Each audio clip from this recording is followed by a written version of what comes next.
ela tem um livro ali, e que é um livro muito interessante. Adivinha sobre quem? Sobre quem? Pois Ó, é. É o seguinte, o livro, ele chama Eu, Maria Corsato, de Vítima, a Voz da Justiça. Então, ele é autobiográfico, mas ele não é chato. Porque eu começo no momento triste da minha vida, quando eu perco meu pai para violência. Vira um pouquinho o microfone aqui. Aqui? Isso. Né?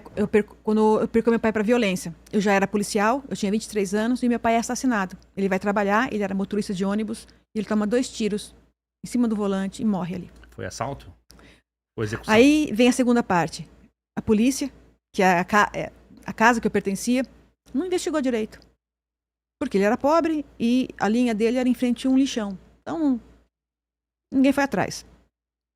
Então, isso foi um choque. Naquele momento, eu assumo um compromisso de estudar mais do que eu já estudava, passar num concurso para delegado. Eu não queria ser promotora, não queria ser juíza, eu queria ser delegada. Para poder fazer a investigação e não deixar que nenhuma investigação fosse tratada como a do meu pai foi. Então, aí começa aí. Depois passa pelo meu avô, que também teve uma morte trágica por causa de jogo. Eu conto... Você fala jogo de futebol? Ou vício Carteado. Meu avô era viciado em jogo. Vício em aposta. Em aposta. Entendi. Ele era viciado em jogo. E ele brigou na mesa do carteado. E o único lugar que ele não ia armado era na missa.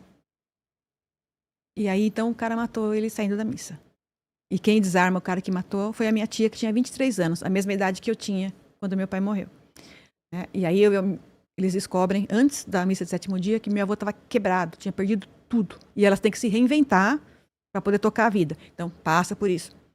Depois eu falo sobre a morte também do meu primo, médico, Marcos Corsato, que foi para o Rio de Janeiro, em um congresso médico, e aí foi sentar num barzinho na frente da praia, lá na Barra da Tijuca? Na Barra da O que Tijuca? foi com- É, Meu Deus, sério? O que É foi o marido junto, da... foi junto com o irmão da o irmão da Samia O Bonfim. irmão da Sâmia, Era um Lá no aluno Rio de dele. Janeiro tava tendo um evento, esse evento era um congresso de médicos, tinha um monte de médicos Sim. ali. E A aí, gente comentou esse A gente assunto comentou assim. isso aqui. É, Esse a gente cara, comentou. ele foi confundido Com miliciano. com miliciano do Rio de Janeiro. Isso. E aí os bandidos foram lá e fuzilaram os 4. Um ficou vivo, né? E os três médicos morreram. Um desses médicos era meu primo, Marcos Corsato. Então, a nossa família, ela, a todo momento, ela sente com a mão da violência, né? Então, a gente sempre está assumindo o compromisso de agir melhor, porque a gente não quer perder mais ninguém para isso. Nossa. E aí eu falo também, num capítulo, sobre investigações que ganham repercussão midiática, que aí envolve exatamente a investigação que eu fiz em 22 e que passa pela Deolane. Que eu fiz tudo em sigilo, só que 3 ou 4 dias depois da busca e apreensão que eu fiz na casa dela, não comuniquei à imprensa nada, todo mundo em silêncio, mas vaza. Alguém do condomínio dela bateu uma foto da gente na porta da casa dela. E vaza. E aí vira um inferno, todo mundo quer saber o que está acontecendo.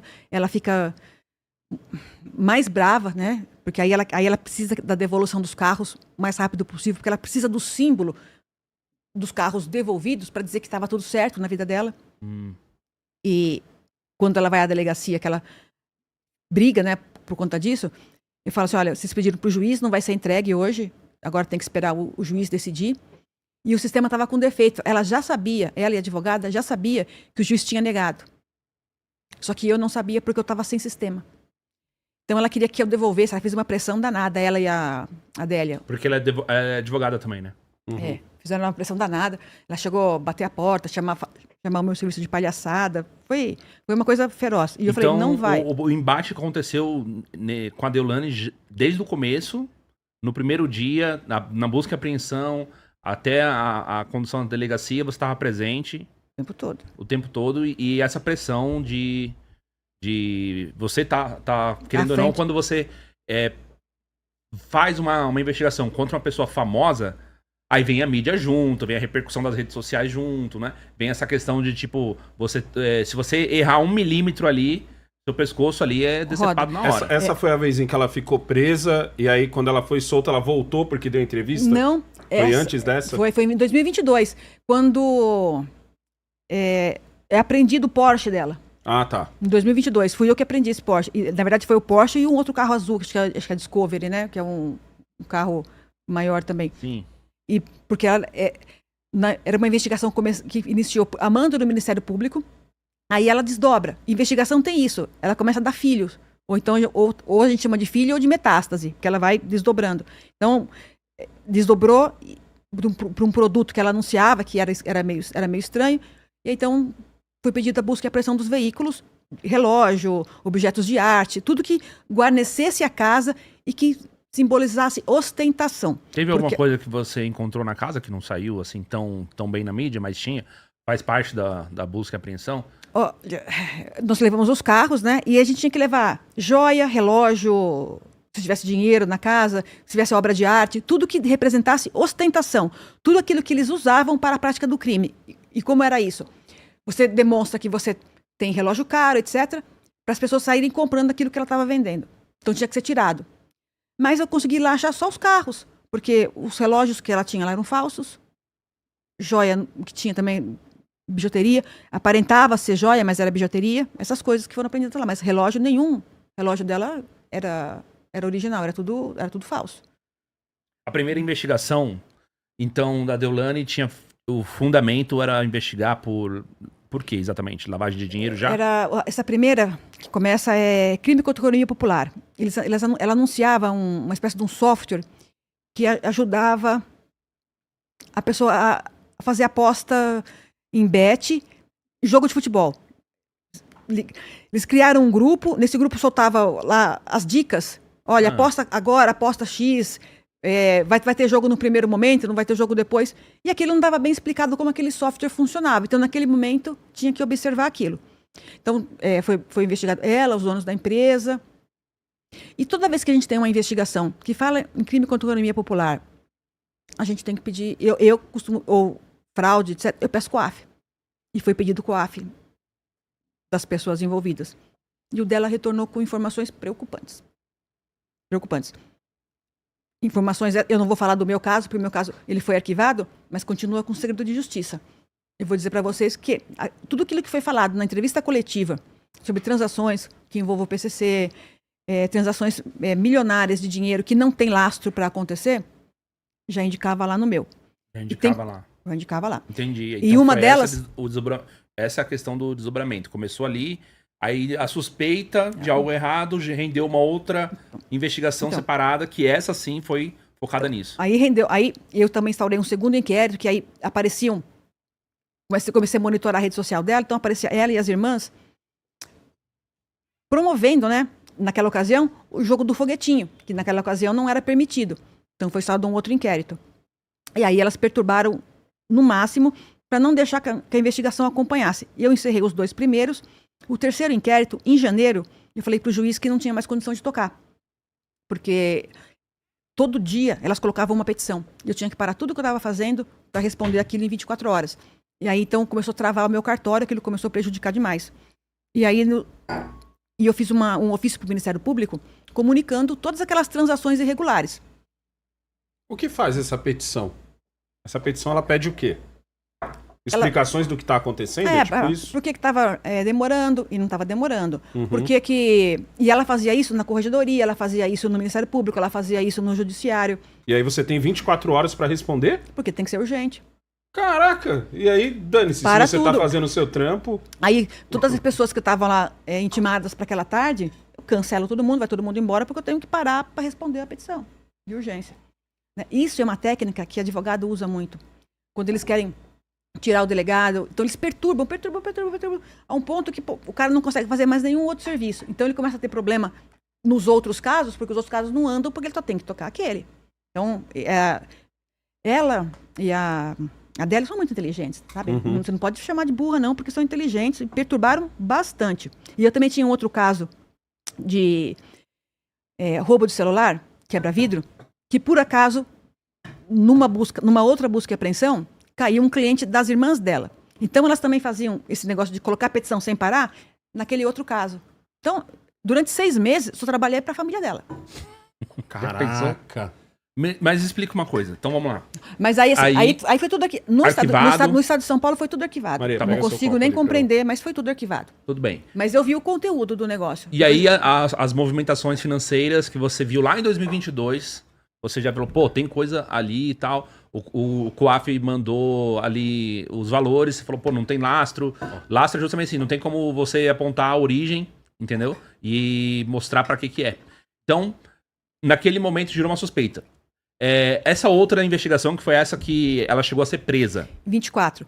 Aí, assim, eu sabia que em algum momento ela seria presa, porque não tinha como fugir daquilo que estava no papel ali. Não tinha como. Em algum momento, ela ia cair em algum lugar. Um ano depois, ela tá no carnaval e ela tira aquela foto com o colar do TH da Maré, aquele traficante. Uhum. Sim. E no Rio de Janeiro, os delegados lá ficam bravos, vão investigar, vão pra cima. Né? E eu só tô esperando. Será que é agora que é? E aí, em setembro de 24, ela é presa em Pernambuco, em razão de uma operação que também foi desdobrada, que ela começa numa busca e apreensão numa casa de jogo, e lá eles acham papéis que falam de movimentações endereçadas para conta da Deolane. Aí ela é presa lá. Essa investigação tramita. Chega um momento que o Poder Judiciário de Pernambuco diz que, olha, a competência não é estadual, é federal. Então, eles cancelam a operação em âmbito estadual e mandam para a Polícia Federal. É no momento que eles devolvem o dinheiro dela, devolvem o passaporte dela. Meu Deus. E na Polícia Federal, a gente não tem ideia como está caminhando isso. Mas está caminhando. Em algum momento vai aparecer o resultado dessa investigação. E aí agora, o Ministério Público, há 3 semanas, junto com a Polícia Civil, prendeu a Deolane, prendeu um rapaz chamado, que é Everton, da Player, e tá procurado, acho que o contador e 2 sobrinhos do Marcola. Isso. Né? E o Marcola e o irmão dele foram... eles foram reapenados. Presos novamente, eles tiveram que assinar mais um mandado de prisão preventiva em cima deles, né? Porque eles sabiam onde ele estava. Que é uma investigação que começa em 2000. O dela agora é um filhote, uma metástase de uma investigação que começa em 2019, depois da apreensão de papéis picados na cela de 2 presos que eram integrantes do PCC.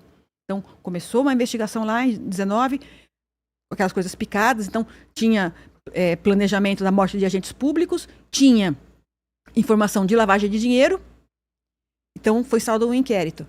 Naquele inquérito, foi feita uma busca e apreensão numa transportadora. Na busca e apreensão da transportadora, eles pegam o celular do dono da transportadora, tá o nome da Deolane e o número da conta dela. Caraca. Aí eles pedem COAF. Num período semelhante ao meu, que é maio de 2018 a maio de 2022. E aí eles concluem que ela está lavando dinheiro para o PCC. Porque as contas não batem mesmo com o BET, mesmo Não tem como bater. Não tem como bater. Porque, assim, eles citam, na entrevista coletiva, 2 operações.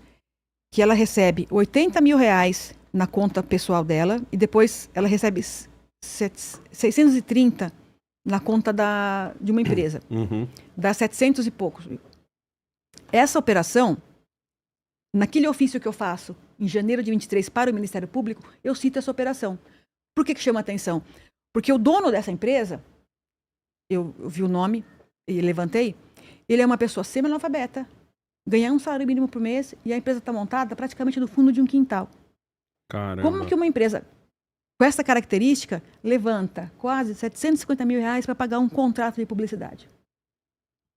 E como esse suposto contrato de publicidade, existem outras movimentações lá que elas dizem que é contrato de publicidade. Só que se você vai na origem, você vai ter empresas desse jeito, que não tem... Mas assim, fôlego para pagar. Esses valores aí são até pequenos, né? Porque falam de quando você fala de lavar dinheiro pro PCC é na base do bilhão, né? Mas são muitas operações. Isso a gente está pegando, e o MMP também que pegou aqui, a gente pegou de 2018 a maio de 2022. A Deolane começa a ripar, né? A gente vê que ela cresce depois da morte do Kevin, que a gente está falando que é junho, né? Maio de 21. Inclusive, não dava nem um ano depois disso.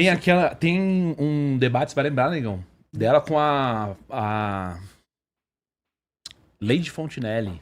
Lembra? Antônio Fontinelli arruma uma briga com a Deolane, na época que ela era candidata em 2022, e falam, gente, como é que ninguém vê essa mulher andando com esses carros, com essas bolsas, com essas joias, ninguém vê, ninguém investiga. Eu queria saber a origem do dinheiro dessa mulher. E aí a Deolane na época responde, falando assim, não, eu tenho tudo declarado, eu sou limpa, não sou que nem você que é suja de dinheiro público, sua campanha, eu quero saber quando é que vai ter as contas da sua campanha auditada e tal. Declarar imposto, Faz parte do processo de lavagem de dinheiro.